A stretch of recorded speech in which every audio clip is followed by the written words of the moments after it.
마음 글씨로 마음을 묵상하는 소원교회 오재민 다윗신부입니다. 네, 안녕하세요. 캘리그래퍼로 활동하고 있는 윤정숙 세실리아입니다.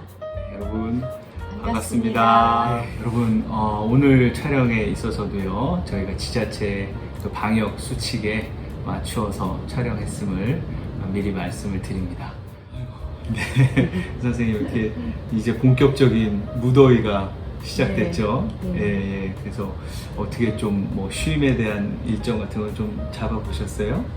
아직 그러게요. 외부 수업은 지금 다 방학인데 저는 방학 기간이 오히려 쉼이면서 일할 수 있는 작품을 뭐 좀 가을에 준비해야 될 게 여러 개 있어서요. 네. 작품 준비하는 게 쉼인 것 같습니다. 아이고, 그러시군요.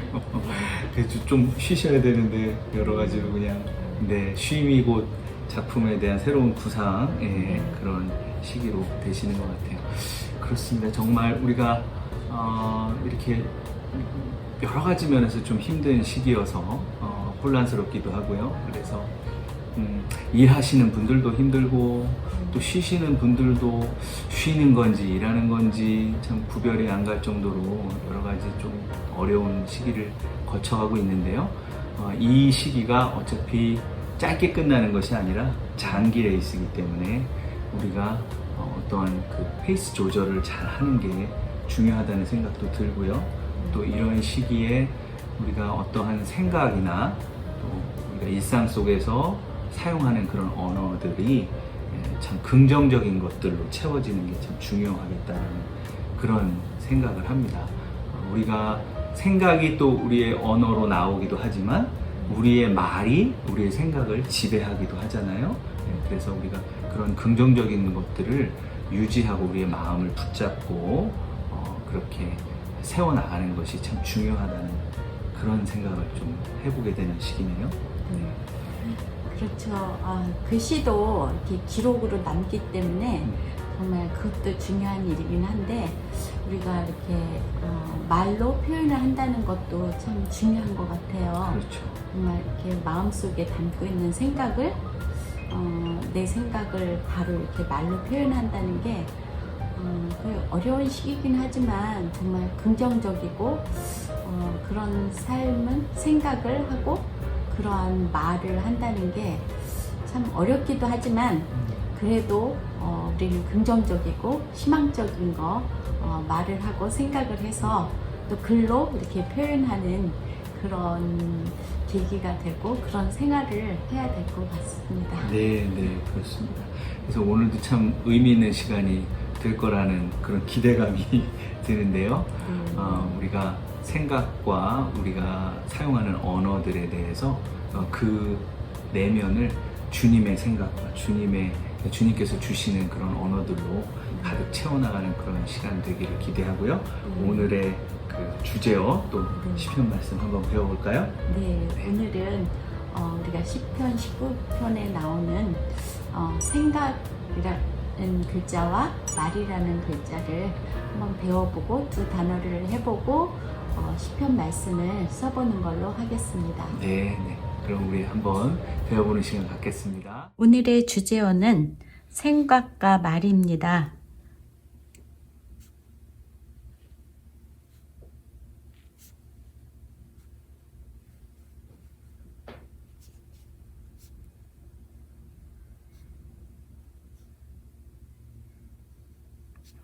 여기에서 우리 오늘 자음을 먼저 배워보는 걸로 하겠는데요.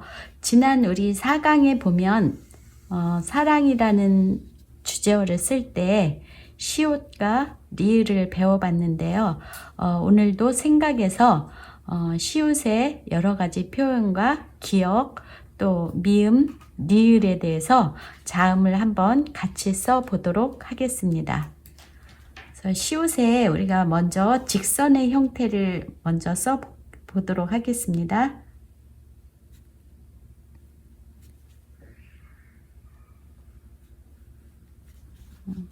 짧게 해주고 길게 해주고 길게 짧게 또 이렇게 반대 방향으로 쓴다고도 했는데요. 먼저 4강의 시옷과 같은 형태라고 보시면 되겠습니다. 그래서 약간의 둥근 형태로 이렇게 또 아래 점도 길게, 또 반대로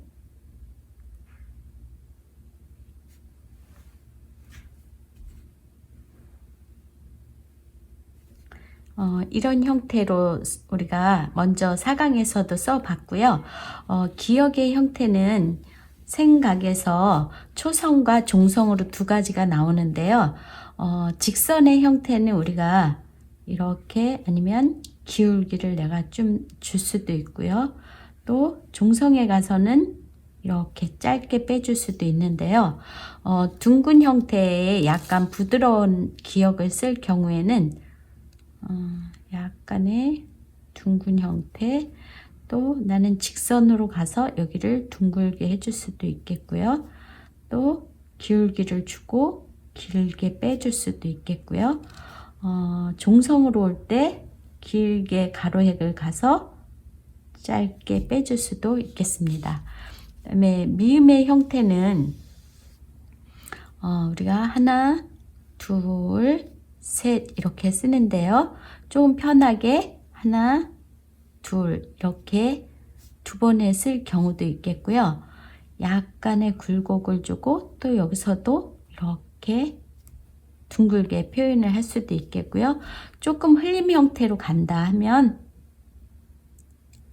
해서 빼줄 수도 있겠고, 더 해서 빼줄 수도 있겠습니다.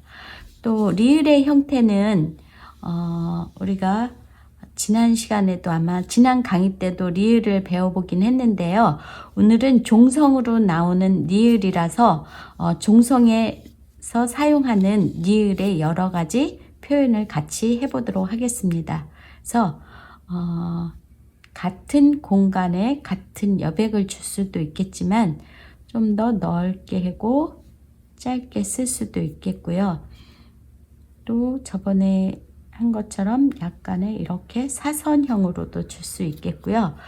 흘림으로 종성에 많이 사용하는 게 넓게, 중간은 좀 작게, 다시 아래는 넓게 해주는 게 제일 안정적인 표현의 리을의 형태입니다. 근데 조금 더 많은 이렇게 종성의 글씨로 조금 더 변화를 준다 하면 이렇게 붓이 공중으로 다시 올라가서 이렇게 쓰는 경우도 있고요. 또 약간 이렇게 흘려서 끝을 이렇게 빼주는 경우도 있겠고요.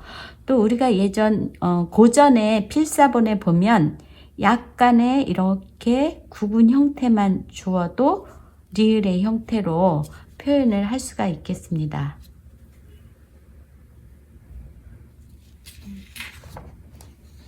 그냥 계속 그러면 우리가 자음을 써봤고요. 생각과 말, 단어를 한번 직선 형태와 곡선 형태로 나누어서 써보도록 하겠습니다.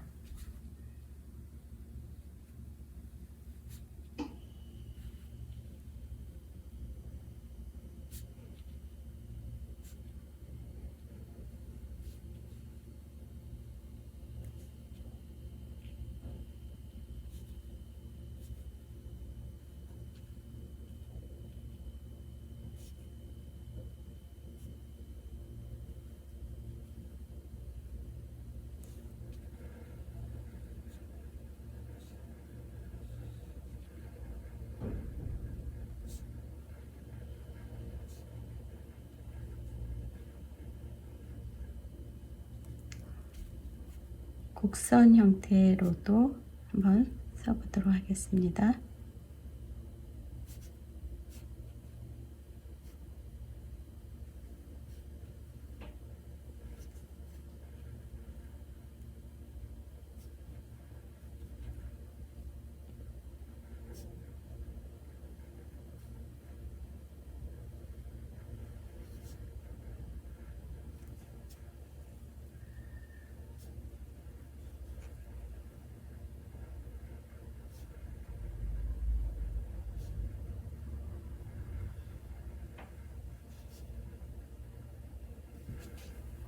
또 다음 주제어는 말을 한번 써보도록 하겠습니다. 말의 직선 형태로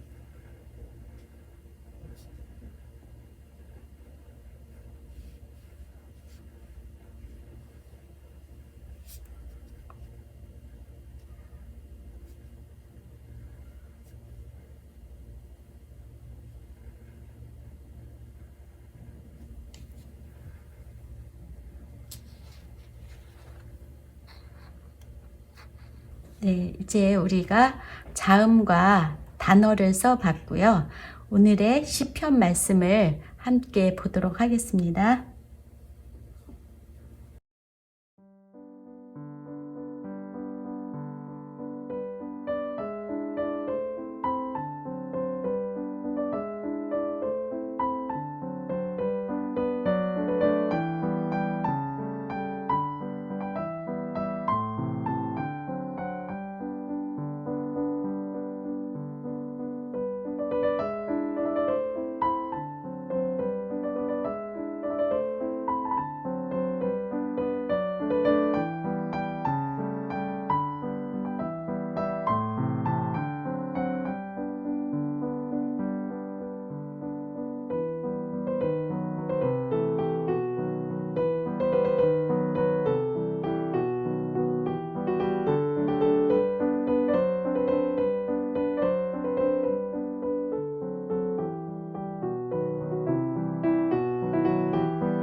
정말 오늘 특별히 선생님께서 그 마음 글씨 쓰시는 동안에 제가 기도하는 마음으로 옆에서 지켜보고 있었거든요. 그래서 정말 이렇게 어려운 우리가 시기를 지나가고 있지만 우리의 생각과 마음을 주님께서 긍정적인 하늘의 생각과 하늘의 언어로 가득히 채워주셔서 또 그것으로 여러분 새 힘을 얻으시고 또 주님의 이름으로 승리하시는 그런 그런 여러분 다 되시기를 제가 기도하겠습니다. 네, 정말 우리가 생각과 말이 주님 마음에 들게 생활을 항상 그렇게 하시고 정말 오늘도 또 내일도 새로운 날도 그런 마음으로 기도하는 삶으로 살아가길 저도 기도드리며 다음 주에 또 이렇게 더 좋은 말씀으로 또 뵙겠습니다. 네. 이번 주도 여러분 잊지 마시고요. 구독과 좋아요 꼭 해주시고요. 또 종 모양의 알림 설정 해주셔서 저희가 이제 2주에 한 번씩 올라갈 때마다 그 알림 보시고 함께 해주시면 감사하겠습니다. 네, 그러면 다음 우리 6강 때까지 여러분 주님의 평화를 빕니다. 내 바위, 내 구원자이신 야훼여, 내 생각과 내 말이 언제나 당신 마음에 들게 하소서. 전능하신 야훼 하느님께서는 땅과 바다, 하늘과 온 우주를 창조하시고 운행케 하는 능력의 주님이십니다. 그분의 손길이 닿지 않는 곳이 없으며 그분의 입김이 만물을 소생케 하시는 생명의 주님이신 것입니다. 이렇게 시편 19편을 통해 다윗은 온 땅과 모든 피조물들이 야훼 하느님의 사랑과 그 능력을 찬양한다고 고백합니다. 비록 그 말소리가 들리지 않아도 온 세상 가운데 찬양의 소리가 가득하다는 것입니다. 그런데 그렇게 온 피조 세계와 함께 하느님을 찬양하던 다윗이 돌연 자기 허물을 깨닫게 됩니다. 진리의 빛 되신 그분의 현존 앞에 다가갈수록 그 밝은 빛에 비춰진 자신의 어두움을 보게 된 것입니다. 그것은 온전하신 주의 영광을 직면하게 되었을 때 우리 안에서 일어나는 자연스러운 현상입니다. 다윗은 주님께 간구합니다. 일부러 범죄할까 이 몸 막아주소서. 이어서 그는 나의 마음의 생각과 나의 입술의 말들이 언제나 당신 마음에 들게 하소서 라는 간절한 기도를 올려드립니다. 나의 생각과 말을 지켜달라는 그의 기도를 통해 우리는 다시 한번 깨닫게 됩니다. 나의 내면에서 일어나는 모든 일과 표현되는 언어들 또한 내 뜻대로 되어지는 것이 아니라는 진리를 말입니다. 그리고 그 진리는 주님의 피조물이라는 우리의 실존을 다시 한번 바라볼 수 있도록 영의 눈을 열어주고 있습니다. 다윗이 얻었던 그 동일한 진리를 깨닫고 소유할 수 있는 은혜가 우리 모두에게 임하시길 소망합니다. 그래서 우리 입술의 말과 마음의 묵상이 삶의 순간마다 주님께 향기로운 제사로 연락되어질 수 있기를 간절히 기도합니다.